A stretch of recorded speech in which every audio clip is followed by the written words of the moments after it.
Et je reconnais maintenant Madame la députée d'Hochelaga Maisonneuve, porte-parole de l'opposition officielle en matière de famille. Madame la députée.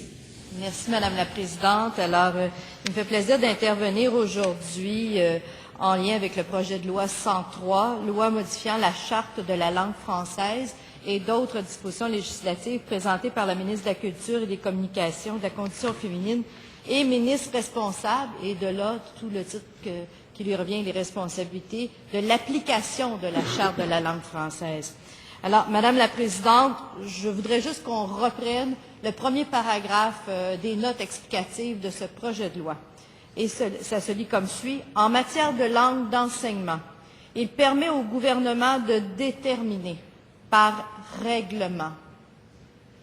On n'a pas le courage de le faire ici en cette Chambre.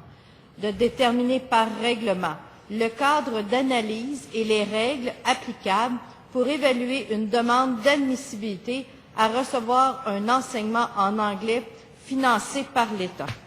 Alors, vous comprendrez bien, Madame la Présidente, que lorsque les notes explicatives nous ont été transmises, quelle ne fut pas notre surprise d'apprendre que c'est un règlement et non pas la loi qui va venir définir les règles du jeu, qui va encadrer éventuellement la possibilité pour des enfants d'avoir accès à l'école anglaise. Alors, en résumé, ce que ça veut dire, c'est que le gouvernement donne le droit à des parents qui en ont les moyens financiers. Et je reprendrai les paroles d'un collègue de l'autre côté de la Chambre, un mononcle ou une matante riche, de pouvoir s'acheter pour leurs enfants le droit à l'enseignement en anglais dans le réseau public du Québec par le biais d'un passage de 3 ans dans une école privée non subventionnée. Et comment ça va se faire, Madame la Présidente? C'est par l'article 25 de ce projet de loi-là. Et l'article 25 vient supprimer l'obligation de publication de règlement. Vous savez, on a une procédure ici dans cette Chambre. On doit publier les règlements afin que la population puisse se prononcer et qu'aussi les parlementaires qui ont droit de parole là-dessus puissent se prononcer.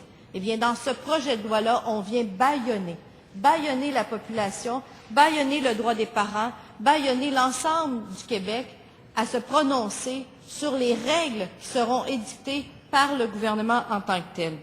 Et, naturellement, c'est en vertu de l'article 8 de la loi sur les règlements qu'on va utiliser ceci. Alors, il ne sera pas soumis aux règles normales de publication de la Gazette officielle, qui prévoit 45 jours de publication.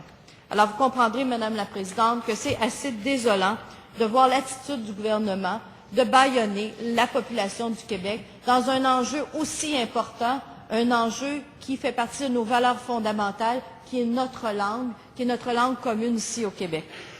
Je rappellerai l'article 73.1 du projet de loi, et je vais vous le lire, Madame la Présidente, parce que c'est assez intéressant, parce que c'est là qu'on voit, la vraie intention du gouvernement.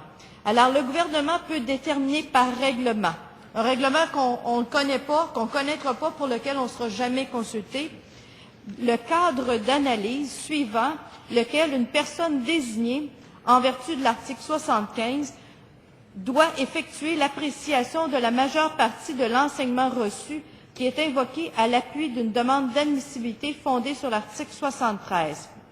Ce cadre d'analyse qu'on ne connaît pas, Madame la Présidente, qu'on ne connaîtra pas tant aussi longtemps que le gouvernement ne l'aura pas déterminé, mais en plus, il va le déterminer, il va l'approuver sans consultation. Ce cadre d'analyse peut notamment établir des règles, des critères d'appréciation, une pondération, un seuil éliminatoire. Ça, là, c'est le B.A.-bas, ce que ça veut dire, c'est par ces règles-là qu'on va déterminer l'accessibilité d'une personne. Alors, c'est assez important. Alors, un seuil éliminatoire ou un seuil de passage et des principes interprétatifs. Le règlement peut préciser dans quel cas ou à quelles conditions un enfant est présumé ou est réputé satisfaire à l'exigence d'avoir reçu la majeure partie de son enseignement en anglais au sens de l'article 73.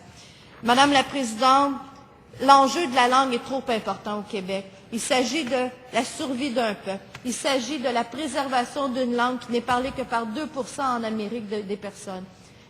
Si on laisse aller notre langue, c'est notre identité profonde ici au Québec qui est mise à jeu, et ça, c'est inacceptable.